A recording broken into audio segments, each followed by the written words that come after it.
to another episode of Home Sweet Home. My name is Rod McCall. And I'm Scott Nichols. Dude, what's going on, man?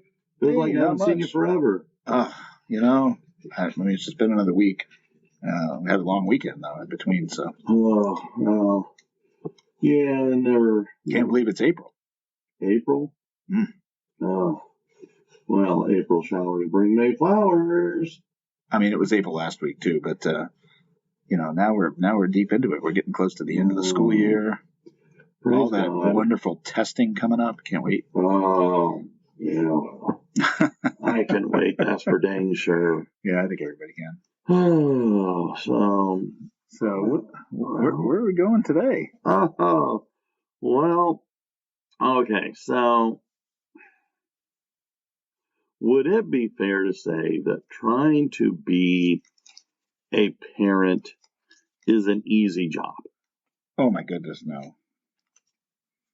Not only is it not an easy job, I love that I watch these TV shows where somebody's about to become a parent, right? That's my latest one was the Neighborhood. I don't know if you've seen The Neighborhood. It's really good. It's Cedric the Entertainer and a guy from another show. But anyway, it's a really good show. And at this point in the episodes, his son is having a baby. And so he's gone out to read all the books. Oh, okay. Right? Okay. He's getting all the books, and he's finding out that all the books tell you completely different things. Right? You read this one, it says do this, and the next one says don't do that, do this. And he's all confused, and his father's trying to tell him, listen, you ain't gonna have it all figured out. Okay. And you have to do it for yourself. And it's just a learn as you go kind of a thing. So it's definitely not easy because nobody can really tell you how to do it completely. No, and I will say that sometimes when you give advice to other people on how you think they should parent, boy, do they react more negatively. Sure. Don't tell me. So yes, I had plenty of experiences with that with my older sisters. Because they kept going, well, you just think you're a know-it-all. Wait till you're a parent.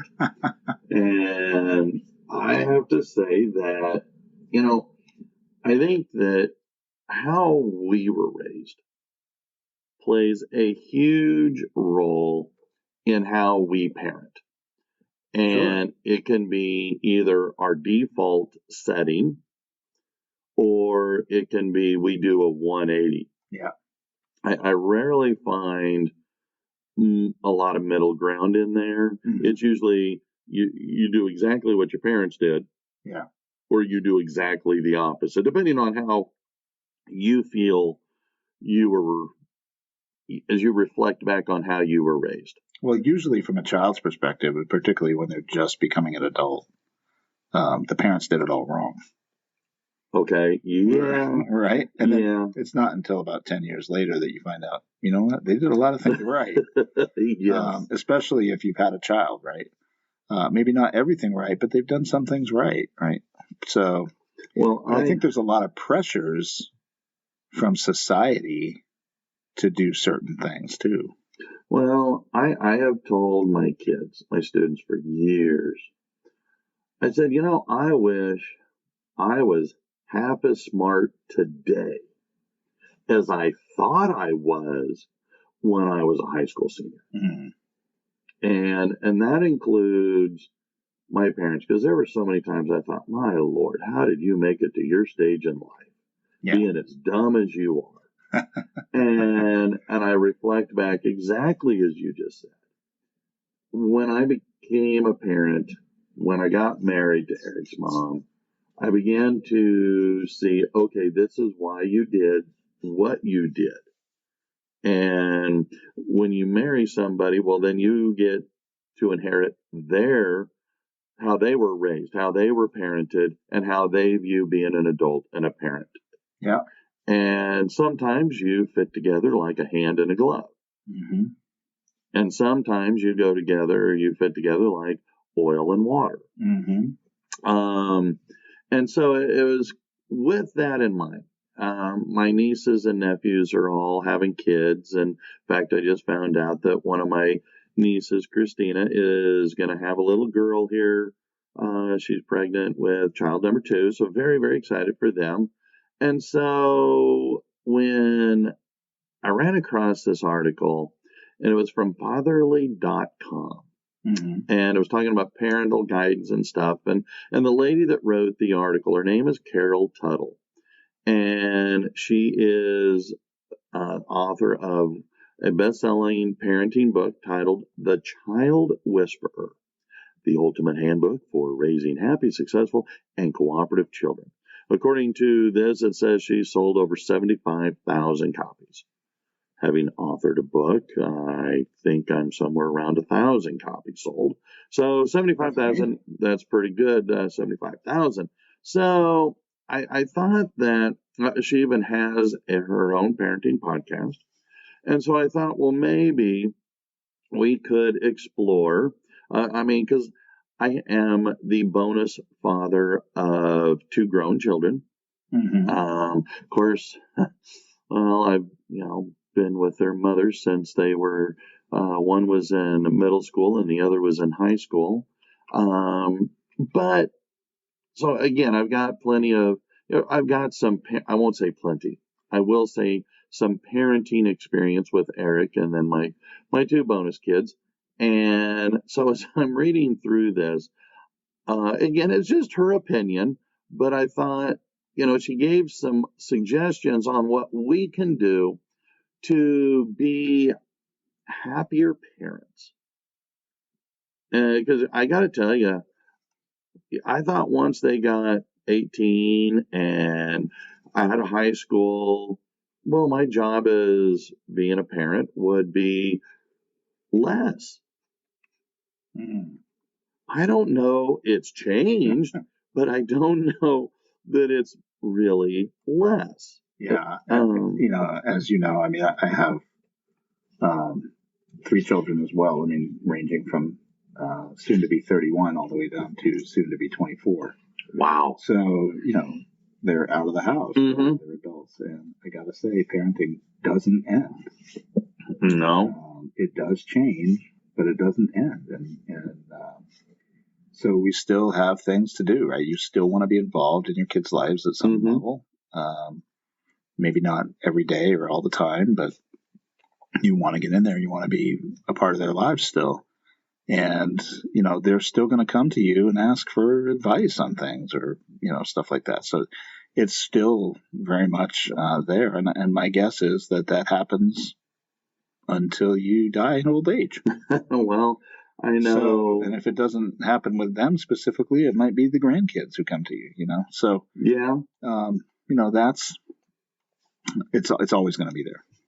True, because it's been almost a year since my dad passed away, and mm-hmm.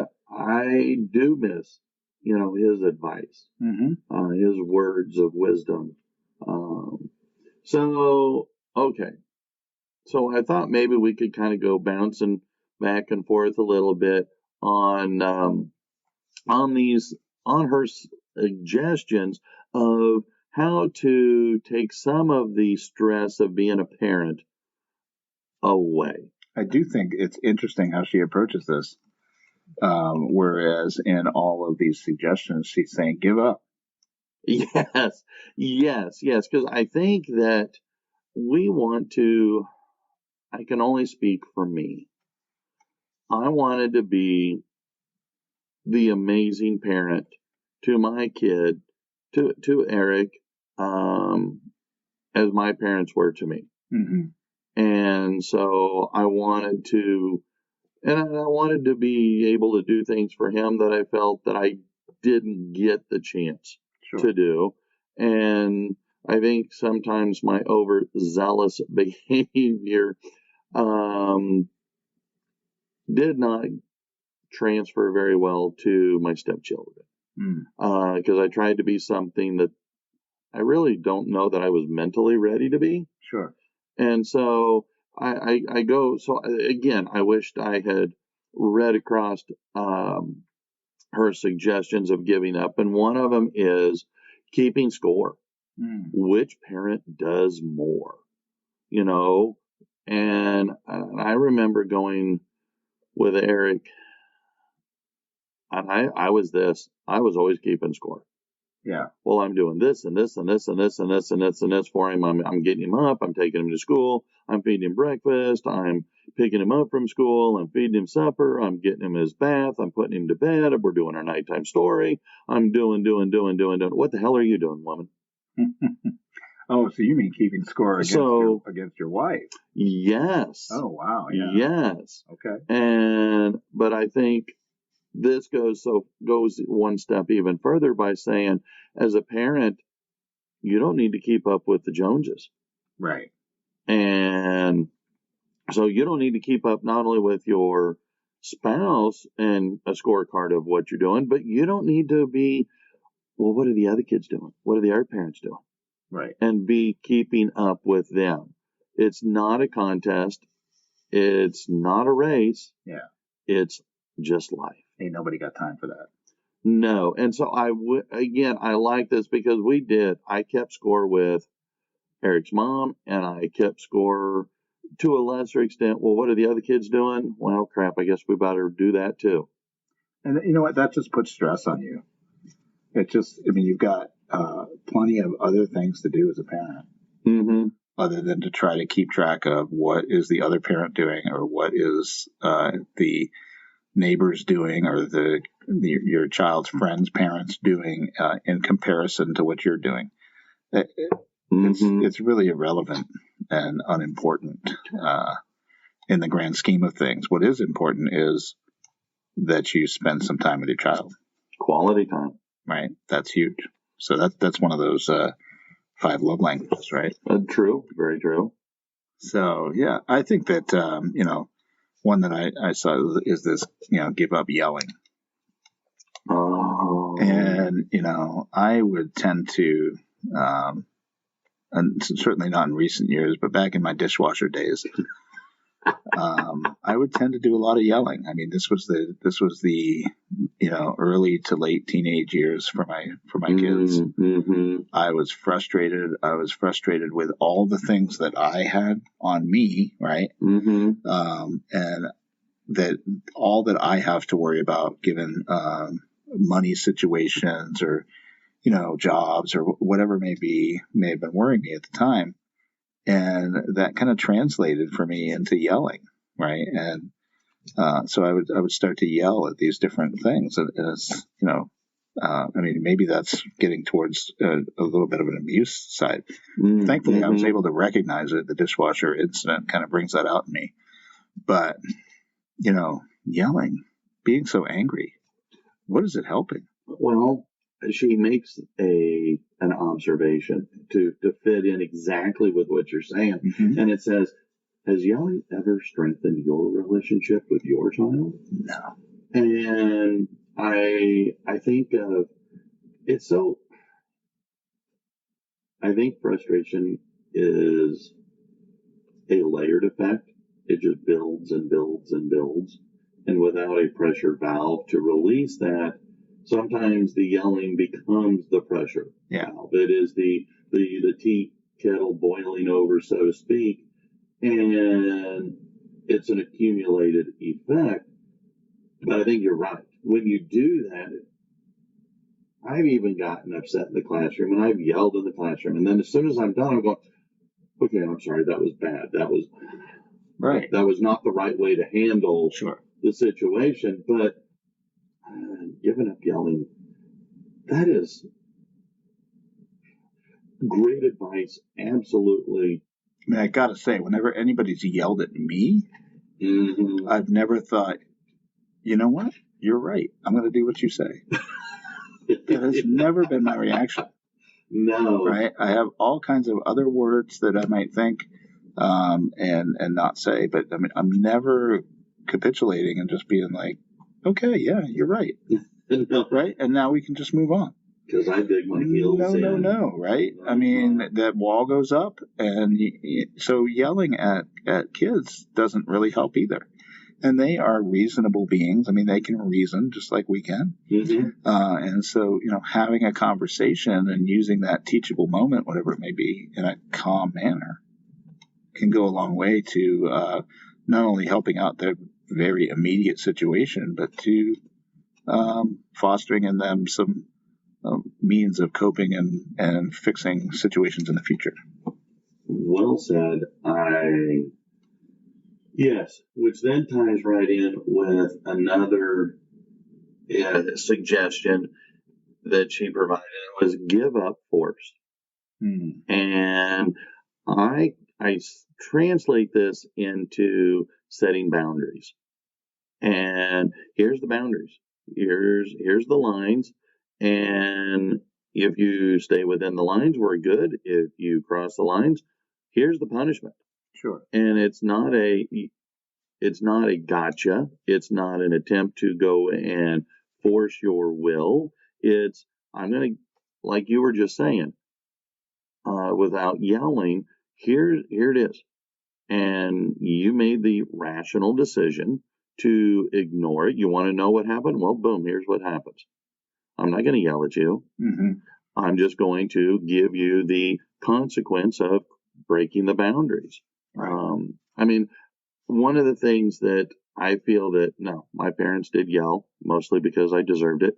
But I think that one of the things that they did well was that they were what are called an authoritative parent rather than an authoritarian parent.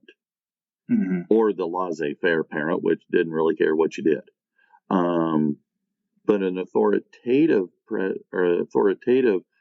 parenting style is this: I'm not going to fight with you. We're not going to have a power struggle.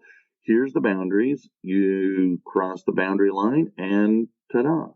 The curfew is at midnight, and if you choose to be home at 12:30, that's fine. But here's the consequence. You knew that by being late, something was going to happen. Well, okay, you're grounded for 2 weeks. That's a really important lesson in life, right? Because there's scientifically, right? There's every action has an equal and opposite reaction, right? So every action you take in life has a consequence. Is it a positive consequence or is it a negative consequence, right? Like I can go to class in college. I go to class, I can attend, I can do the work, I can get an A, and that's a great consequence, right, for doing that. Or I can skip the class and fail and then have to pay for it again. And hopefully I have learned my lesson, right? I've done that before. There's always, everything we do ends up having a consequence of some sort. And it's important to, as you said, right, teach the child what those consequences are, good or bad, and let them experience that. That's a teachable moment, right? Which takes them to some learning.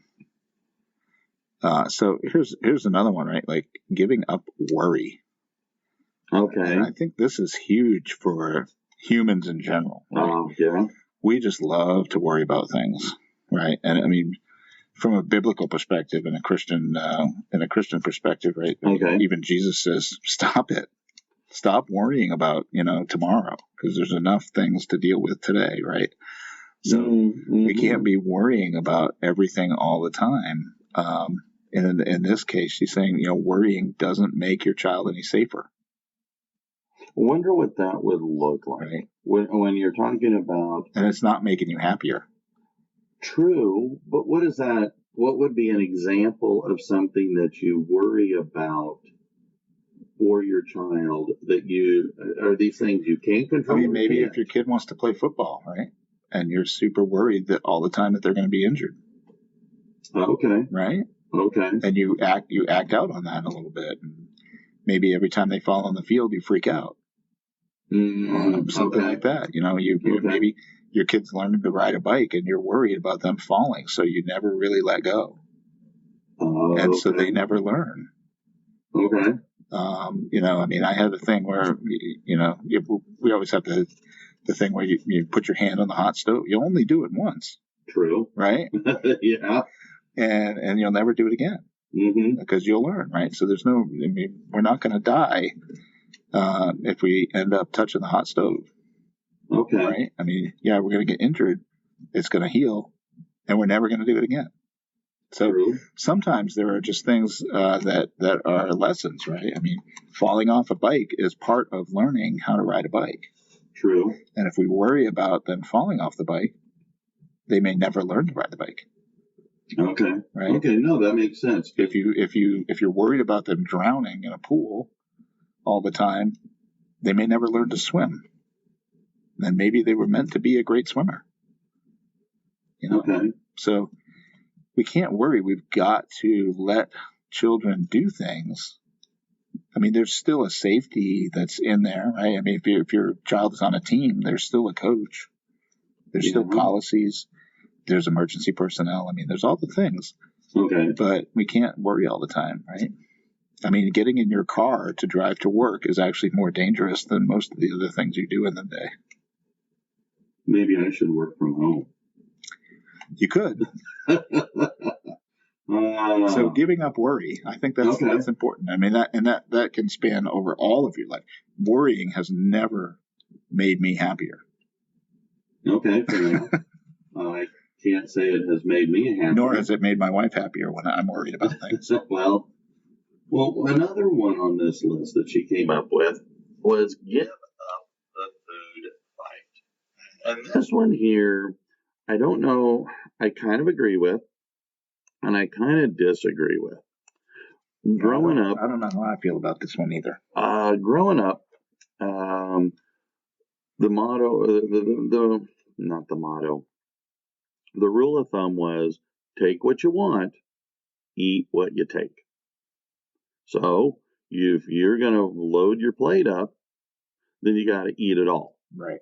If you don't think you can eat it all, then don't load up your plate. Well, that was a boundary, I guess. And my parents were pretty good at enforcing that. And there were times where I had to sit there well after everybody was done and the kitchen was cleaned up because I wasn't finishing my plate and we weren't throwing it away. Dad says, food's too expensive. We ain't throwing it away.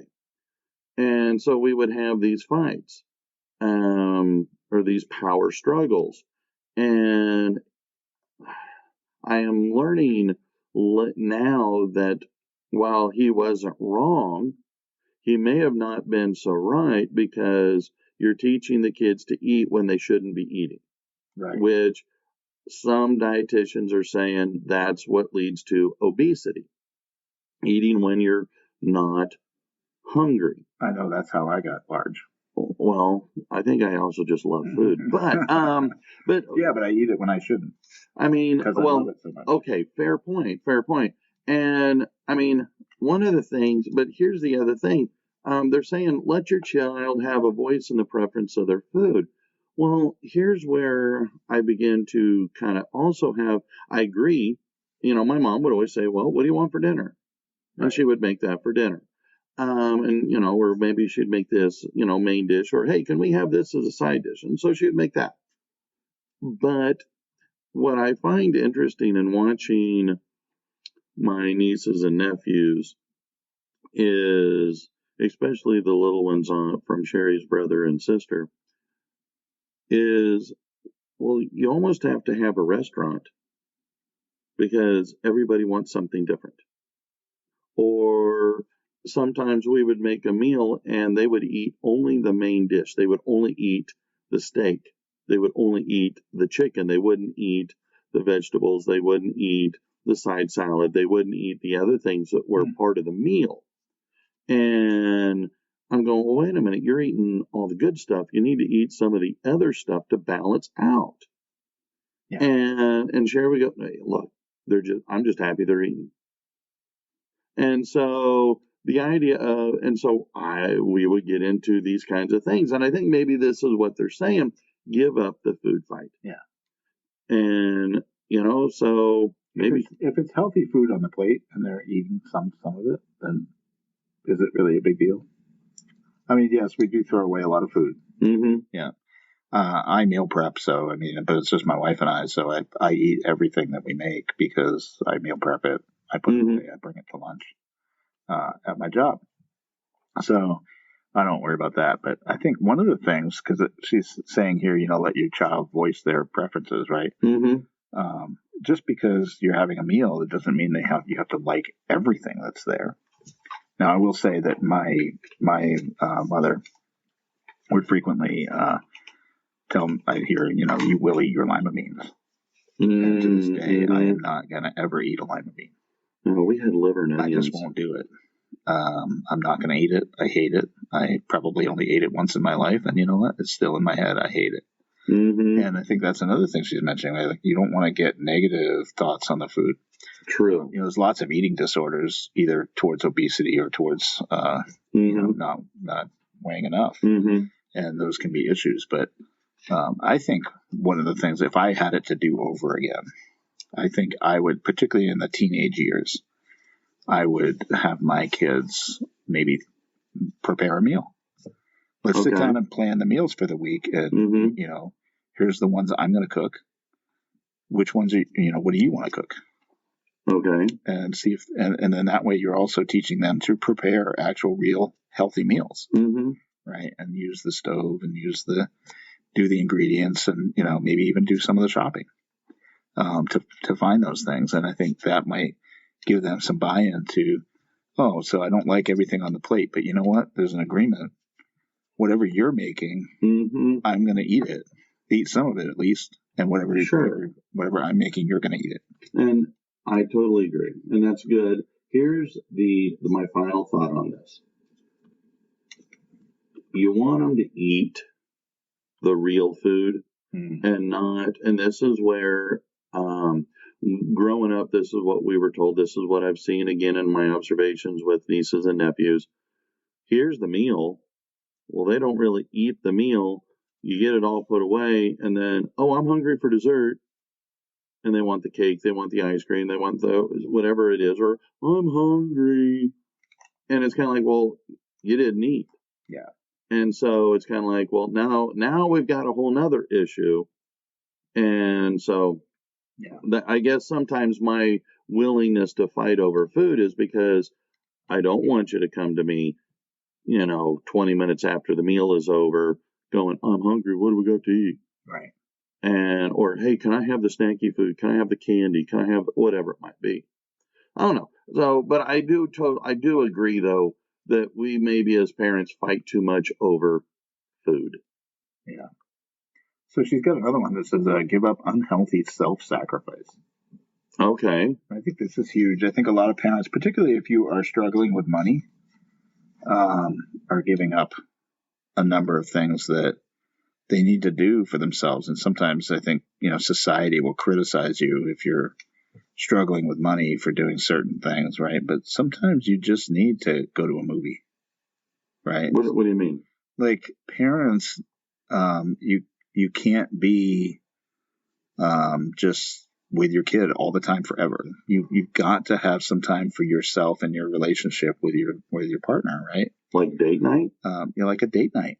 Okay. Right? Like go to the movies, or maybe it's a need for you. Like don't wear your jeans until they're just threads, right? Okay. Buy some, prioritize your finances so that you do get yourself some decent clothing, right? You need to have a job. You need to feel good about the way you look. I mean, there's certain things like that, right? Don't ignore basic needs. Don't not go to the doctor. Okay. Right? Your kids need you to be healthy and be there, and you need that. True. So not ignoring those things. Don't be like, well, I just can't afford to do that right now because I got my kids. Okay. Because you could say that forever. You could literally win on a scratch ticket tomorrow and still feel like you just don't have enough money. Right? Okay. So you got to, you have to take care of yourself. And I think this is something that we experienced in our marriage, and as parents, we sacrificed a great number of things. And I don't necessarily regret that, but I look back, and particularly with my wife, I think she sacrificed a lot more than I did. And that's the kind of person she was. And so she did this unhealthy kind of a sacrifice, self-sacrifice. And you got to pay attention. Get the haircuts, they're expensive. But you've got to feel good about yourself. True. Well, I wonder then if that ties in with then this other one. Give up your role as events coordinator. Because I listen to a lot of our coworkers who, well, they basically don't have a life because they're busy taking their kids here, there, and everywhere, whether it's, scouts or sports or whatever it might be. And here she's saying, you don't need to schedule something for every minute of a child's day. They need plenty of downtime. Maybe not tons of downtime where all they're doing is playing video games, because I've got some nephews that's all they do, is they're on their phones. But I remember being, quote, bored. Right. And being told, and I go, I'm bored. I want something to do. At which point my mom would go, well, great. I need this done. Oh, I'm fine. I'm good. Because it would be a chore of some sort. It might be weeding. It might be working in the garden. Sure. Digging vegetables out of the ground or some other kind of what I would take as slave labor. And it's kind of like, nope. I know what I'm going to do. I'm going to go ride my bike, But it was the idea that you don't have to be entertained. And it helped me take some ownership of doing stuff for myself. Yeah. And I look at a lot of my students, well, I ain't got time to come in for this because I got this and I got this and I got this and I got this. And I'm going, okay. And then when we do give them time to do something, oftentimes they pull out their phone and do the scrolling.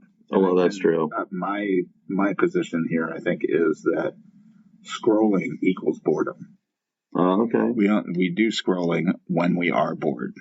True. That's what happens. So that's kind of a sign to me of, what am I doing wrong in the classroom that a student might be bored. But at the same time, there's other things they could do besides. Absolutely. Right. And they could be engaging in the activity we're doing or whatever's happening. But yeah, I think that, learning to entertain yourself, today, just this morning, I mean, my grandson came to me because instead of having a Sunday dinner, we typically have a Saturday breakfast. Which we really enjoy. So, but he came to me and said, can you play chess with me? Yeah, I'll play chess with you. Okay, that's great. So like, board games. We do a family game night. I mean, doing something like that, is important. But having to constantly keep your child occupied, I don't think that's something that's our responsibility. Now I do know that there's people who have, their children have skills and aspirations and sports and those things, and there's nothing wrong with that. If your child wants to do those things, there's nothing wrong with that. If you're making them do it, you might want to reevaluate that. Well, yeah. But especially if you're just making them do it to keep them from being bored. Yeah, there might be other things that they want that the child want to do. But hey, I like the last one here. Give up on giving up. Okay. Right? Like, it's never too late to be a better, happier parent, right? But what your child really needs is love, right? Genuine love. Yeah. And you don't have to, you can't just keep giving up because something doesn't work. You've got to keep trying. You've got to keep supporting. You've got to keep being with them. I mean, I've had my children go in directions that definitely thought were not good. And I had to give up on some of the worrying, and I had to give up on certain things, but I never gave up on my child. Right? Okay. Never going to give up on them. I'm always going to love them through whatever they need, whatever time they need to overcome whatever situation it is. And I think that's really one of the most important things, is to not actually give up on your kid. I couldn't agree anymore. I'm over here like a bobblehead going, yes. Because, That's our responsibility. We chose to bring this child into this world, and it's unconditional love. Mm-hmm. And do they do things that drive us nuts? Yeah, but that's how they learn. Do they do things that we wish they would not? Yeah. But, the number of times I hear kids go, my parents will kill me, my parents will kill me. No, they won't. I mean, they won't. Right. They love you. And are they going to be upset and disappointed? Absolutely. Depending on what it is, yeah. But they're upset because they love you. Yeah. If they didn't love you, then they wouldn't care at all what you do. Yeah. And so. And they need to know that you love them. Mm-hmm. So. Mm-hmm. But I think that's a big key to being happy, right? Be a supportive parent, as supportive as you can be. I mean, I've even had to let my kids let them go into bad situations. Yeah. And that is super hard. But you know what? They came out of it on the right end of things. So. Yeah, and with my don't give up. With my bonus kids, or my stepchildren, that's really by taking a more of a wait and see, rather than a directive mindset, it has paid dividends. I am happier. My relationship with them is better. So no, but yes, I would never give up. On them, regardless. Never give up. Never surrender. All right. Well, I think that's really all the time we have for today. Really? Wow, that went fast. Yeah. Okay, well, then let's go be happy. I'm going to be happy and have some lunch. Ooh, that does sound good. Food is always good. Yeah. All right, well, then we will adjourn to go eat. So until next time, my name is Rod. And I'm Scott. See ya. Bye-bye.